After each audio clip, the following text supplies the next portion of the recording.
اس لیے میں نے اسے فون کیا کہ شاید کوئی مدد ہو جائے۔ تو اس نے کہا کہ پریشان ہونے کی ضرورت نہیں ہے، وہ کسی بہانے سے اپنی بیوی کو میرے گھر لا رہا ہے۔ اس کی بات سن کر تو میں مزید پریشان ہو گیا، کیونکہ شادی ختم ہو چکی تھی، سب مہمان اپنے گھر جا چکے تھے، گھر والے سونے کی تیاری کر رہے تھے۔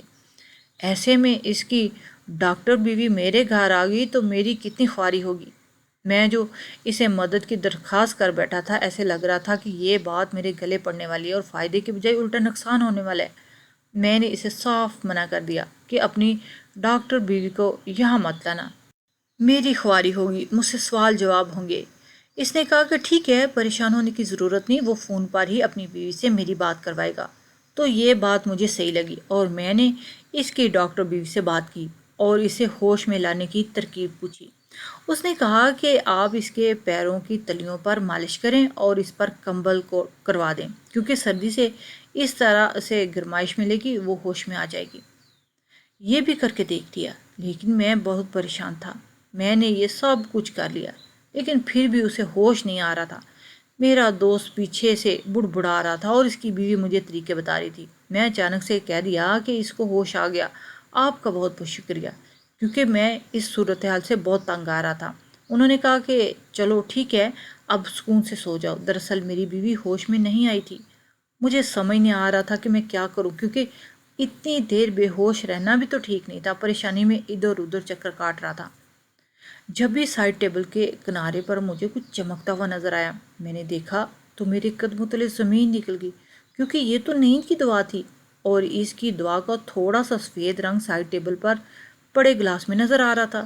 اس کا مطلب میری بیوی نے خود ہی بے ہوشی کی دوا کھائی تھی اور ظاہر تھا دوا اثر کرنے میں تھوڑا وقت لگا ہوگا۔ جتنی دیر میں میں سے باتیں کر رہا تھا اتنی دیر میں دوا نے اثر کر دیا اور وہ بے ہوش ہو گئی، اور یہ دوا اگر اس نے کھائی تھی پھر اسے ہوش میں کوئی نہیں لا سکتا تھا۔ میں اپنی بیوی کو دیکھے حیران ہو رہا تھا۔ اس کو تو میں بہت معصوم سمجھتا تھا، لیکن یہ معصوم نہیں تھی۔ مجھے ساری رات نیند نہیں آئی تھی کہ آخر یہ ماجرا کیا ہے جو میری بیوی نے اپنی شادی کی رات والے دن خود کو بے ہوش کر لیا۔ کیا وہ میرے ساتھ وقت گزارنا نہیں چاہتی تھی؟ کیونکہ مجھے تو اس بات کی یہی سمجھ آ رہی تھی۔ صبح 4 بجے کا وقت تھا کہ دروازے پر دستک ہوئی۔ میں 15 منٹ پہلے ہی سویا تھا، بیٹھے بیٹھے ہی میری آنکھ لگ گئی تھی۔ میں نے جا کر باہر دیکھا تو میری امی تھی۔ اس وقت ان کا کیا کام تھا؟ ہمارے گھر میں تو کوئی اتنی جلدی نہیں جاگتا تھا، اور آج تو ولیمہ نہیں تھا، کیونکہ ہم نے ولیمے میں ایک دن کا وقفہ کیا رکھا تاکہ سب اچھے سے آرام کر سکیں۔ میری امی نے کہا کہ تم ابھی کمرے میں کیا کر رہے ہو؟ چلو یہاں سے۔ میں نے کہا کہ میری شادی ہوئی ہے، میرا کمرہ ہے، میں یہاں پر نہیں ہوں گا تو کہاں ہوں گا؟ اماں نے کہا کہ جس دن شادی ہوتی ہے نا، اس دن دولہا دلہن زیادہ دیر کمرے میں نہیں رہتے، صبح کمرے سے جانا ہوتا ہے، نہیں تو بہت برا سمجھا جاتا ہے۔ میں نے کہا کہ ٹھیک ہے، چلیں چلتے ہیں۔ انہوں نے کہا نہیں، تم جاؤ، مجھے دلہن سے کام ہے۔ میں نے کہا کہ آپ کو کیا کام ہو سکتا ہے؟ جو بھی کام ہے وہ بعد میں کر لیجئے گا، وہ سو رہی ہے۔ میں نہیں چاہتا کہ میری ماں کو پتہ چلے کہ میری بیوی بے ہوش ہو چکی ہے، کیونکہ انہوں نے یہی سمجھنا ہے کہ وہ میری وجہ سے بے ہوش ہو گئی ہے۔ میری ماں نے کہا پاگل، شادی تو نے کر لی، لیکن باریک باتوں کو نہیں سمجھتا۔ اگلے دن دلہن سے ایک بات پوچھنی ہوتی ہے، میں وہی پوچھنے جا رہی ہوں۔ اپنی پسند سے لڑکی لائے ہو، خاندان کی لڑکی ہوتی تو سب کرنے کی ضرورت نہ ہوتی۔ خاندان کی لڑکیوں کا پتہ ہوتا ہے کہ وہ کس طرح پلی بڑی ہوتی ہیں، کیونکہ وہ آپ کی آنکھوں کے سامنے ہوتی ہیں۔ لیکن خاندان سے باہر سے لائی لڑکی کا تو پتہ کرنا ہوتا ہے نا کہ وہ ٹھیک بھی ہے کہ نہیں۔ اتنا تو میں بچہ نہیں تھا کہ مجھے میری ماں کی سمجھ نہ آ رہی ہو، لیکن جب وہ پہلے ہی بے ہوش ہو گئی تھی تو بھلا اس بات کی کیا تک بنتی تھی؟ میں نے اپنی ماں کو بہت بہانے لگائے کہ میرے ساتھ چلے، میں نے کپڑے تبدیل کرنے ہیں، مجھے پتہ نہیں ہے میرے کپڑے کہاں ہوتے ہیں، کہاں پڑے ہوتے ہیں، مجھے بہت بھوک لگ رہی، ناشتہ بنا دے۔ لیکن یہ سارے بہانے میری ماں کو شک میں مزید مبتلا کر گئے۔ میری ماں نے مجھے ایک طرف دھکا دیا اور اندر چلی گئی۔ اب میں کمرے کے باہر ایسے کھڑا تھا جیسے آپریشن تھیٹر کے باہر بندہ کھڑا ہوتا ہو اور اسے پتہ ہوتا کہ کوئی پوری بری خبر ملنے والی ہے۔ تھوڑی دیر بعد میری ماں باہر آئی تو مجھے دیکھ کر حیران ہونے لگی اور اچانک سے میرے کندھے پہ تھپکی دے کر کہنے لگی مبارک ہو، تمہاری بیوی اچھی ہے۔ میرے قدموں تلے زمین نکل گئی کہ بھلا اماں کو یہ سب کیسے پتہ چلا۔ فوراً کمرے میں بھاگا اور جا کر اپنے سامنے کا منظر دیکھ کے میں حیران اور پریشان رہ گیا۔ میری بیوی کی ڈریس، یہ کیسے ہو سکتا ہے؟ لیکن میری ماں تو مطمئن ہو کر چلی گئی۔ پر میرا چین سکون برباد ہو گیا تھا۔ سمجھ نہیں آ رہا تھا کہ آخر یہ سب ہوا کیسے۔ میری بیوی تھوڑی بہت ہل رہی تھی، اس کا مطلب اسے ہوش آنے والا تھا۔ میں اس کی شکل نہیں دیکھنا چاہتا تھا، بہت ہی غصہ آ رہا تھا مجھے اس پہ، اس لیے میں کمرے سے باہر چلا گیا۔ سارا دن اسے بلایا نہیں اور رات کو بھی سکون سے اپنے کمرے میں چلا گیا۔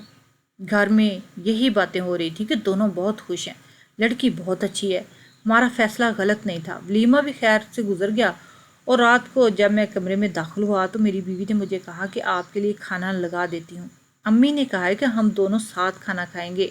میں نے کہا کہ ساتھ کھانا کھانے کی کیا ضرورت ہے، باہر کھانا لگا دو، میں باہر آ جاتا ہوں۔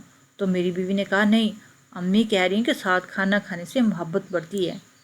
میں نے اپنی بیوی کی طرف دیکھا کہ محبت، میرے سامنے محبت کی تو بات ہی نہ کرو، تم دھوکہ دیا تم نے مجھے۔ میں تو تمہیں بہت معصوم سمجھتا تھا، لیکن اس معصوم شکل کے پیچھے اتنا بڑا راز تھا، میں سوچ بھی نہیں سکتا تھا۔ سمجھ نہیں آ رہا تھا تمہارا کیا کروں، کیونکہ اب تمہارے ساتھ میری عزت کا بھی سوال تھا۔ تمہیں گھر میں رکھنا اب میری مجبوری بن گئی تھی، لیکن تم میرے دل میں کبھی داخل نہیں ہو پاؤ گی۔ میں نے اس کو بہت ساری باتیں سنا دی اور یہ بھی کہا کہ میں نے تمہارے بارے میں کیا کیا خواب سجائے تھے۔ تم نے میری ساری امیدوں پہ پانی پھیر دیا، ہمارے بھی تو کچھ بھی نہیں تھا۔ پھر وہ ثبوت گھر والوں کو دکھا کر سب کی نظروں میں اچھی کیسے بن گئی؟ کیسے دکھائے وہ ثبوت؟ سب کو کیا ماجرا تھا اس کے پیچھے؟ اور شادی کی پہلی رات کیوں بے ہوش ہو گئی تھی؟ میری شکل نہیں دیکھنا چاہتی تھی، اس قدر نفرت تھی؟ تم مجھ سے شادی کی پہلی رات تم نے بے ہوشی کی دوائی کھا لی، میں تمہارے قریب نہ آ سکوں تاکہ بولو کس سے وفا نبھا رہی ہو تم، جو ابھی تک تمہارے دل سے نہیں نکلا۔ میری بیوی تو پھوٹ پھوٹ کر رونے لگی اور کہنے لگی کہ ایسی کوئی بات نہیں، میری بات ایک دفعہ سن لیں۔ میں نے کہا ہاں بولو کیا بات ہے؟ تو آگے سے خاموش ہوگی، کہنے لگی کہ میں آپ کو نہیں بتا سکتی، مجھے شرم آ رہی ہے۔ تمہیں شرم کی پڑی ہے؟ شرماتی رہو اور میں کچھ اور سوچوں گا۔ عجیب لڑکی تھی، بار بار کہتی تھی کہ میری بات سنیں لیکن پھر بولتی بھی نہیں تھی۔ میں اس بات سے تنگ آ گیا تھا۔ شادیوں میں کچھ رشتہ دار ایسے بھی ہوتے ہیں جو شادی کے ہونے کے بعد بھی گھر میں رہ جاتے ہیں۔ ایسے ہی دو رشتے میرے گھر میں بھی تھے، ایک میری پھوپھی اور دوسری میری چاچی۔ دونوں ہی مل کر میری بیوی کو دیکھ کر ہنس ہنس کے باتیں کرتی اور کہتی کہ تمہارا بیٹا تو لگتا ہے بہت خوش ہے تمہاری بہو کے ساتھ۔ میری ماں بھی بڑے فخر سے سر اٹھا کے کہتی ہاں ایسا ہی ہے، سارے لوگ مجھے خوش قسمت سمجھتے تھے۔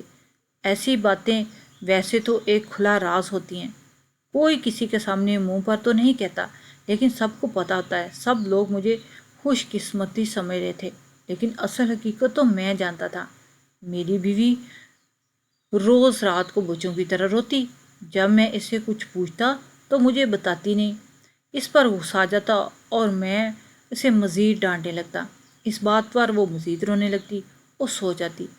اب سوچ رہا تھا کہ مجھ سے غلطی ہو گئی ہے، مجھے سمجھدار لڑکی سے ہی شادی کرنی چاہیے تھی۔ کم سے کم آج میری زندگی ایسی تو نہ ہوتی، اگر کوئی مسئلہ ہوتا تو کوئی پریشانی ہوتی تو کم سے کم مجھ سے کھل کے بات تو بتاتی۔ اب تو میں یہاں تک سوچنے پہ مجبور ہو گیا تھا کہ امی کو سب کچھ بتا دوں تاکہ وہ اس سے پوچھیں کہ اس کو مسئلہ کیا ہے، لیکن اس طرح بھی میری ماں نے مجھے تانے ہی دینے تھے کہ تم اس کو اٹھا کر لائے ہو، اور میری ماں سب کے سامنے سر اٹھا کر چل رہی تھی اور میری ماں کا سر جھک جاتا۔ وہ مجھ سے ایسے ڈرتی کہ جیسے میں ایک دنیا کا ظالم ترین انسان ہوں۔ مجھے دیکھ کے رونا شروع کر دیتی، میرا دل نہیں کرتا تھا کہ اس سے بات بھی کروں۔ خیر یہ معاملہ کسی اور کا معاملہ کہہ کے میں نے ایک ایسے شخص سے ڈسکس کیا، وہ نہ تو میرا رشتہ دار تھا اور نہ ہی میرا دوست تھا کہ وہ مجھے جج کرے۔ اس نے کہا کہ کچھ عورتیں بہت معصوم ہوتی ہیں، ان کو پتہ کچھ نہیں ہوتا کسی بات کا بھی۔ جس کی تم بات کر رہے ہو اسے کہو کہ اپنی بیوی سے پیار محبت سے بات کرے، اور محبت سے بات کرنے کا بھی کوئی فائدہ نہیں ہو رہا تھا، لیکن پھر بھی مجھے اس سے بات تو کرنی تھی۔ ایک دن میں نے اسے اپنے پاس بٹھایا اور پوچھا کہ تم نے شادی کی رات خود کو بے ہوش کیا تھا؟ تو اس نے مجھے ایک نہایت عجیب بات بتائی۔ اس نے کہا کہ میں نہیں چاہتی تھی کہ آپ میرے پاس آئیں، نہیں تو آپ کو مجھ سے نفرت ہو جاتی۔ میں نے کہا کہ مجھے تمہارے پاس آنے سے کیسے نفرت ہو سکتی ہے؟ تم میری بیوی ہو، ہم لوگ جتنا قریب آئیں گے ہمیں اتنا ہی ایک دوسرے سے محبت ہوگی، نفرت کیسی ہو سکتی ہے؟ تب اس نے کہا کہ میرے گھر والوں نے آپ کے گھر والوں کے ساتھ دھوکہ کیا ہے، ایک ایسی بات چھپائی ہے، آپ کو پہلے یہ بات بتا دینی چاہیے تھی۔ انہوں نے ایسا کچھ نہیں کہا۔ اگر آپ سمجھ رہے ہیں نا کہ میری زندگی میں کوئی اور شخص ہے تو ایسا بالکل بھی نہیں ہے، میں تو خود ہی اپنے لیے کافی ہوں، خود ہی اپنے لیے مصیبت بنی ہوئی ہوں، میں خود ہی ایک چلتی پھرتی مصیبت ہوں۔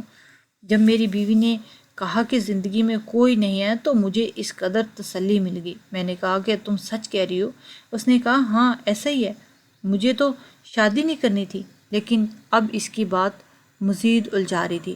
میں نے کہا دیکھو تمہارے ساتھ جو بھی مسئلہ ہے صاف صاف ایک ہی سانس میں مجھے سب بتا دو، میں تمہارا شوہر ہوں، وعدہ کرتا ہوں کہ تمہارا ساتھ دینے کی کوشش کروں گا، میں ہر طریقے سے تمہاری مدد کرنے کی کوشش کروں گا، بس اب مجھے مزید پریشان نہیں کرو، میں بہت پریشان ہوں، تم مجھے بہت اچھی لگتی ہو، میں تمہارے ساتھ زندگی گزارنا چاہتا ہوں، تم بہت خوبصورت ہو، تم بالکل ویسی ہو جیسا میں سوچتا تھا کہ میری ہم سفر ہو تو ایسی ہو۔ میری ان باتوں نے اس کو مطمئن کیا اور پھر اس نے مجھے ایسی بات بتائی میرے قدموں تلے زمین نکل گئی۔ اس نے کہا کہ مجھے ایک بیماری ہے، پی سی اوس، ایک ایسی بیماری ہے جو اکثر ہی عورتوں کو ہوتی ہے، اور ڈاکٹر نے پہلے ہی کہہ دیا تھا کہ ساری میں شادی شدہ زندگی کے لیے مناسب نہیں ہوں اور نہ ہی میری اولاد ہوگی، لیکن میرے ماں باپ نے لالچ میں آ کر میری شادی کر دی۔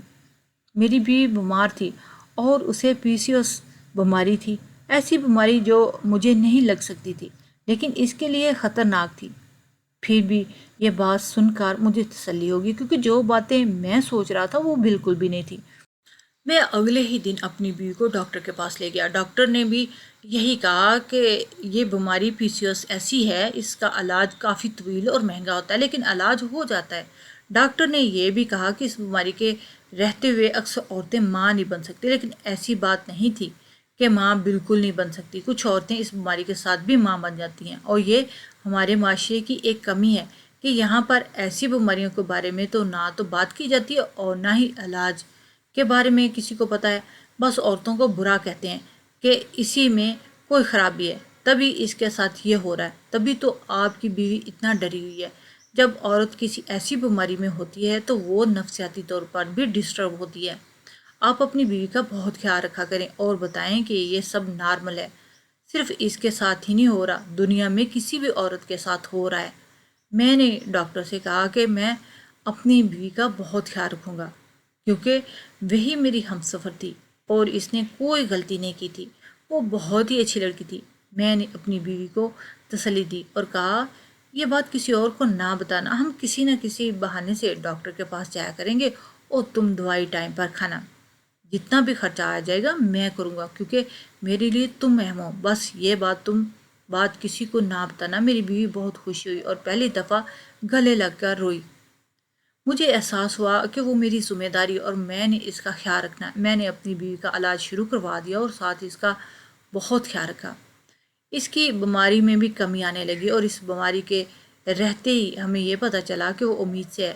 اس کے بعد 9 ماہ بہت مشکل تھے، ہم لوگوں نے بہت سی چیزوں پر ایک دوسرے کا ساتھ دیا، مجھے اس کا ضرورت سے زیادہ خیال رکھنا پڑا لیکن میں نے یہ سب کچھ کیا اور پھر اللہ تعالیٰ نے ہمیں ایک پیاری سی بیٹی سے نوازا، میری بیوی کی بیماری ختم ہوگی۔ آخر میں یہی کہنا چاہوں گا کہ ہر بار غلطی عورت کی نہیں ہوتی، کبھی کبھی عورت غلطی میں نہیں بلکہ ایک مسئلے میں پھنسی ہوتی ہے اور اس کو مدد کی ضرورت ہوتی ہے، اور عورت کا محافظ مرد ہے، اسے اسی لیے بنایا گیا ہے کہ مرد اس کا ہر معاملے میں خیال رکھے اور اس کی مدد کرے۔